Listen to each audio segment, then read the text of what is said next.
Hello, good friend. Thank you for joining us today. We are looking in Hebrews chapter 11, verses 8 through 19. And the Bible says there in verse number 8, by faith Abraham, when he was called to go out into a place which he should after receive for an inheritance, obeyed.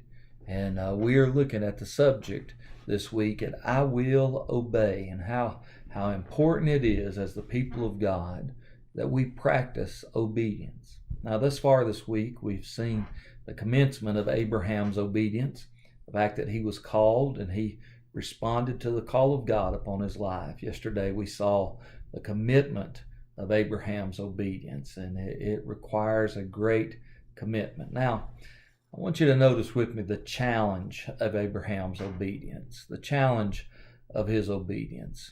And we think about Abraham's promise. Whenever you talk about Abraham, sooner or later the subject of the promise is going to come up there.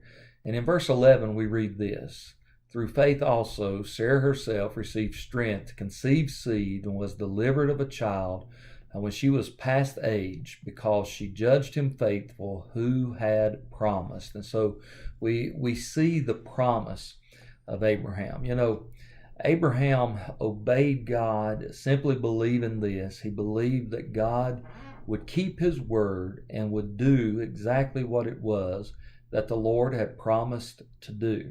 And in a very real way, that's the way you and I should respond to the Lord as well.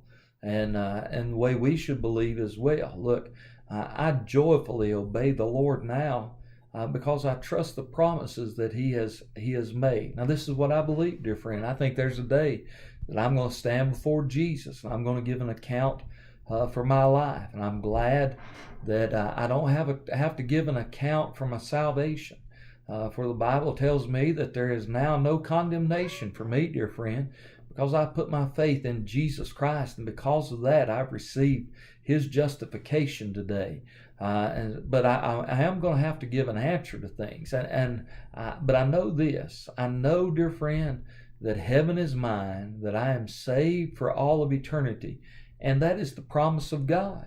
And He's going to carry through on His promises. Now, what do? Because that promise has been given me, I'm glad to obey what it is that the Lord has in store and has for my life. And so you see Abraham's promise, but we also see something of Abraham's problem there. I mean, this promise was given, and we know Abraham got in trouble with the promise. He's married to Sarah. She's well past the age of bearing children. You remember she made the suggestion, let's raise up a child through her handmaid Hagar, and Abraham did. And after that, the Lord came back and said, no, it's going to be through Sarah. And now she's 90 years old and getting ready to have a child past the age of bearing. That was a real problem for Abraham. Now, here's the truth about our faith. All of us have problems. All of us have struggles in life. And sometimes we allow our problems to get the better of us and to get the best of us. And we don't, none of us have a perfect track record of being able to say now that we've all handled all of our problems absolutely right. And Abraham did not handle that problem right. But now, when the Lord came back to him and said, look, after Ishmael was born, look, He said, I'm giving you my promise, and this is going to be through your wife Sarah. There was going to be no doubt that what the Lord was going to do was going to be His work and not the work of anyone else. Now, when this happened in Genesis 17, verse 17, we read this: then Abraham fell upon his face and laughed and said in his heart, shall a child be born unto him that is 100 years old, and shall Sarah that is 90 years old bear? And so you see, that was a real problem that Abraham was facing in his life. But then we're also told about his prodigy, are we not? Yes, sir. We are told that the Lord came through with His promise. Verse number 12, therefore sprang there one, even one, and him as good as dead, so many as the stars of the sky and the multitude, and as the sand which is by the seashore, innumerable.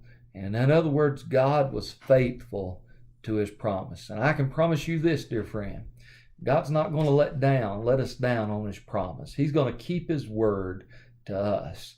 What he expects from us, though, is this. He expects obedience. All that you and I might obey him today is what the Lord wants for our life. Are you living in obedience?